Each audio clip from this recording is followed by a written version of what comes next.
Fala, gente amiga, tudo bom? Eu sou o Carlos Lose e esta é a Batata Espacial, o seu site de cultura nerd e de cultura em geral na internet. E hoje vamos falar de cinema mais uma vez, tá? Hoje eu vou falar de um filme que passou nas sessões da meia-noite lá da estação NET Botafogo 1, né? A gente sabe que toda sexta e todo sábado, à meia-noite, né? Passa, né, um cult movie, né? No Estação Botafogo 1, né? E são sessões muito concorridas, isso é uma coisa muito bacana, né? Que seria você está tendo uma presença muito grande de público numa hora que o cinema tá, inclusive já estava fechado, né? E isso está realmente revitalizando o espaço, né? O grupo Estação passa por dificuldades financeiras, a gente está vendo um movimento de ocupação muito bacana, né, que está fazendo esse espaço se revitalizar e ficar cada vez mais vivo, né, trazendo novas gerações, né, para assistir os filmes, tá? Mas o que eu quero falar para vocês aqui hoje? De que filme que eu quero falar? Bom, esse filme, né, gente, eu já tinha visto ele uma vez, né? Eu tava revendo o filme ontem, né? E eu posso dizer para vocês que depois de revisitar esse filme ontem, né? Perdão, eu posso dizer para vocês que esse filme, gente, ele é uma obra-prima, né? Ele é dirigido pelo Alan Parker, né? Que dispensa apresentações, né? Já fez Mississippi em Chamas, né? Por exemplo, né? E é o filme Pink Floyd The Wall, né? O roteiro do Roger Waters, né? É baseado no álbum que foi feito pelo Pink Floyd, né? Se eu não me engano, em 1979, tá? E esse álbum a gente pode dizer que ele é uma espécie de ópera rock, né, gente? Ele tá contando uma história ali para vocês, né? Que faz uma crítica muito braba à sociedade que a gente vive e de como essa sociedade ela pode, né, atuar no indivíduo da forma mais maligna possível, né? E o filme é estrelado pelo Bob Geldof, né? Que é um outro cara que também dispensa apresentações, outro músico, outro roqueiro daquela época, né? Que teve uma banda, né?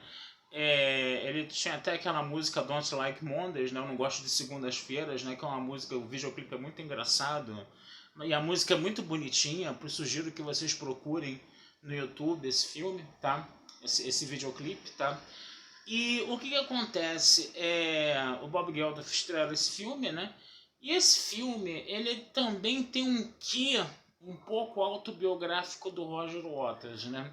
O Roger Waters, por exemplo, ele teve uma mãe super protetora e ele perdeu o pai na Segunda Guerra Mundial, né? Então o filme ele vai pegar um personagem, né, que seria, vamos dizer assim, arranhando um pouco uma espécie de alter ego, né, do Roger Waters, né, uma espécie de, né? E o filme começa justamente falando disso, né? O filme começa com um camarada que é praticamente um líder fascista, né? Você tem os dois martelos cruzados lá, né? O símbolo dele, né, seriam os dois martelos cruzados, né? Fazendo uma referência direta à suástica, né, do Adolf Hitler, né? Toda a estética nazista aparece no início do filme, né? Onde você tem esse ditador falando, né, que vocês estavam pensando que ia haver um show aqui, mas vocês vão ver uma história muito horrível, coisa e tal, não sei o que, né? E aí você começa a ver essa história, né?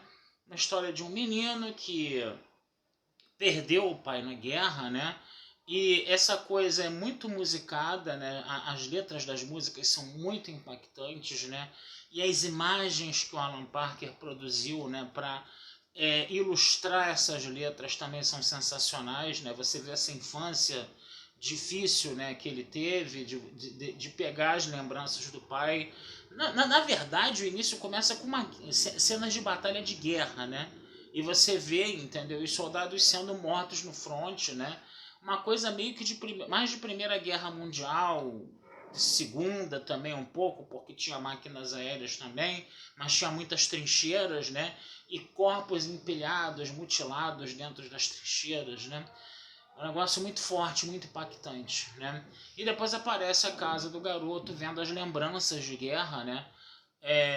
do pai, né, no caso, as lembranças do pai, não sei o que, a carta que foi enviada pelo rei Jorge V, né, dizendo que o pai dele tinha morrido em guerra, uma carta toda bonita, dourada, assinada pelo próprio rei Jorge V, coisa e tal, né, mas depois você vê a tragédia, né, dele ter perdido o pai, esse negócio todo, né.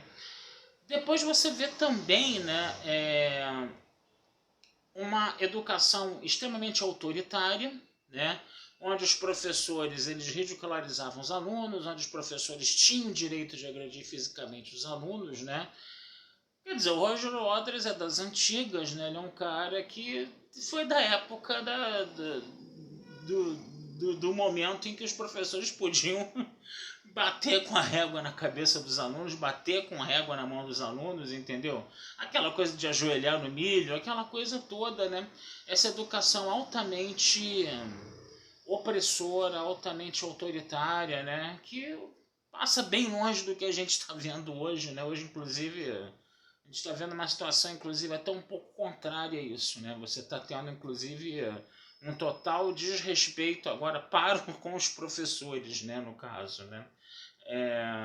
Dos alunos para com os professores, né? Você está vendo hoje como se as coisas tivessem se invertido um pouco, né, no caso, né? Mas naquela época não. Naquela época os professores eram extremamente autoritários, né? E, é, e realmente eles agrediam os alunos, esse negócio todo, né? E aí você tem a famosa música, né, do Another Brick in the Wall, né, que você está vendo ali, né? E, aliás, esse é um tema recorrente no filme, né?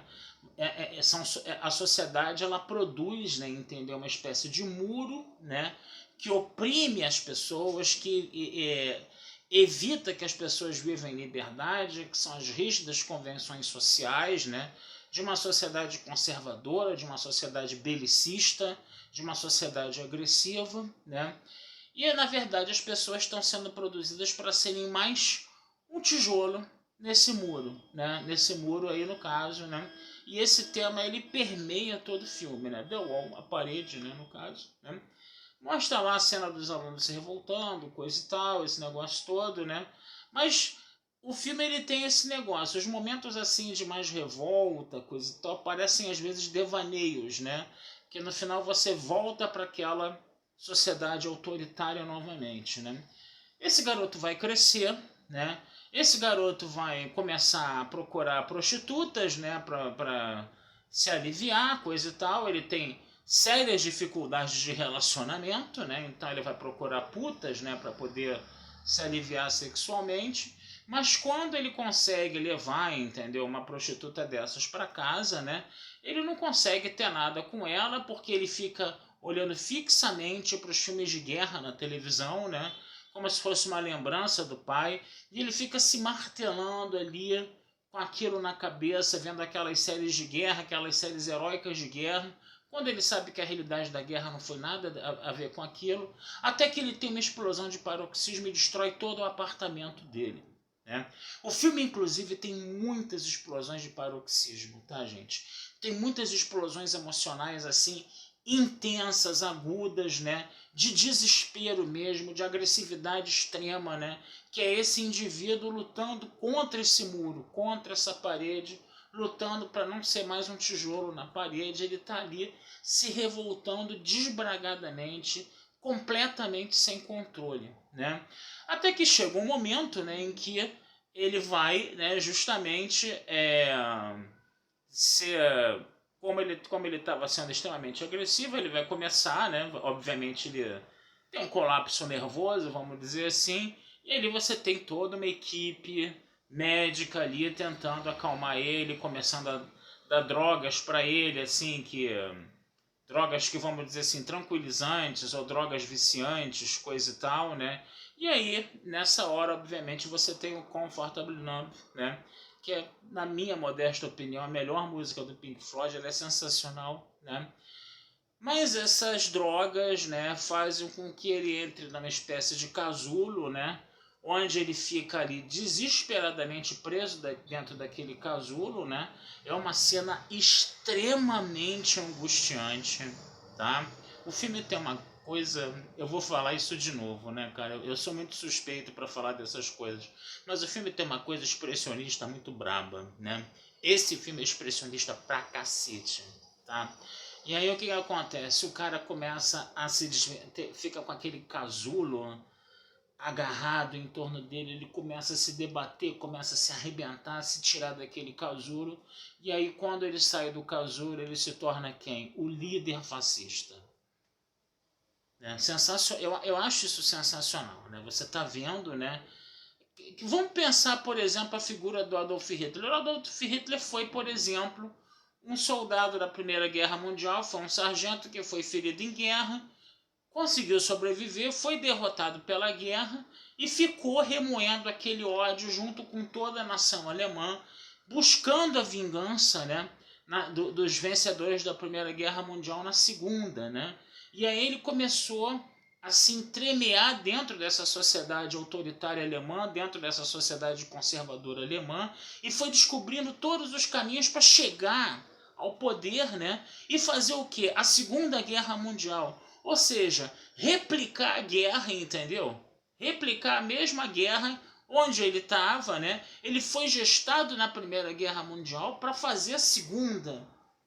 O filme mostra isso claramente. É muito impressionante isso, né? É muito impressionante. E aí as pessoas que não veem esse filme, né? Quando viam o Roger Waters fazendo shows aqui vestido de nazista, entendeu? Começavam a dizer que ele era nazista, as pessoas não viram o filme, as pessoas não estão entendendo a mensagem do cara. Entendeu? O cara foi boicotado na Argentina, foi boicotado, eu acho que no Uruguai também. Aqui do Brasil ele foi bem recebido.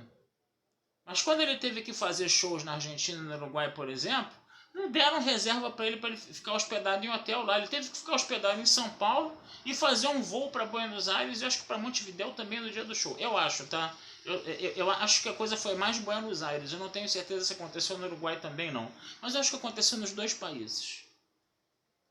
Então, cara, aí vira esse líder, né? Aí você vê todo o fascismo ali, né? Perseguindo judeus, negros, maconheiros, né? Roqueiros, coisa e tal. Pessoas que namoram em carro, coisa e tal. Até que ele grita um enorme stop. E ele aparece sentado dentro de um banheiro público, né? Fazendo letras, fazendo poesias. Daí você pode pensar, né? Esse fascismo todo que aflorou nele, né? Pode ter sido um devaneio dele também.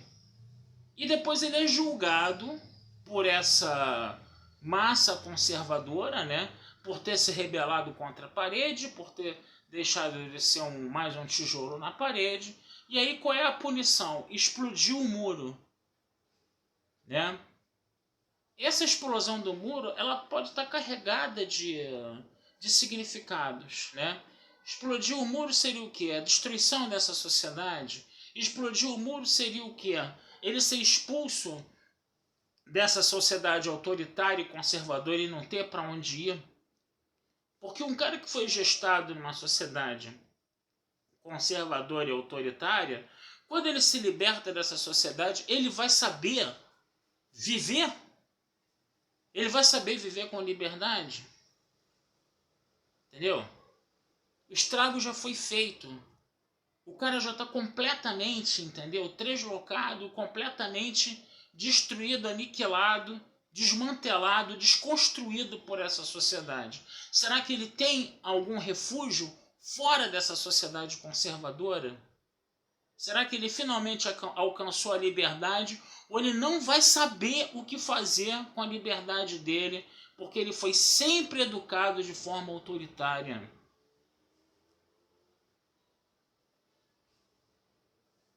Olha o que esse filme pode fazer com que a gente pense, com que a gente reflita, entendeu?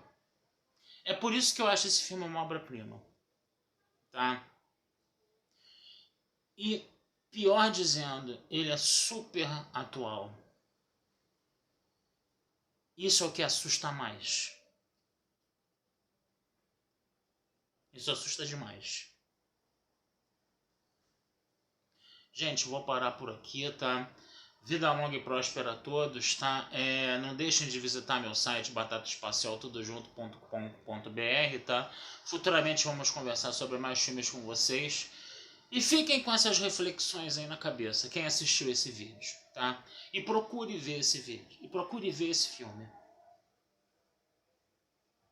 Esse filme, ele é necessário, esse filme, ele é obrigatório. Tá certo, gente? Um abração, fui e até a próxima.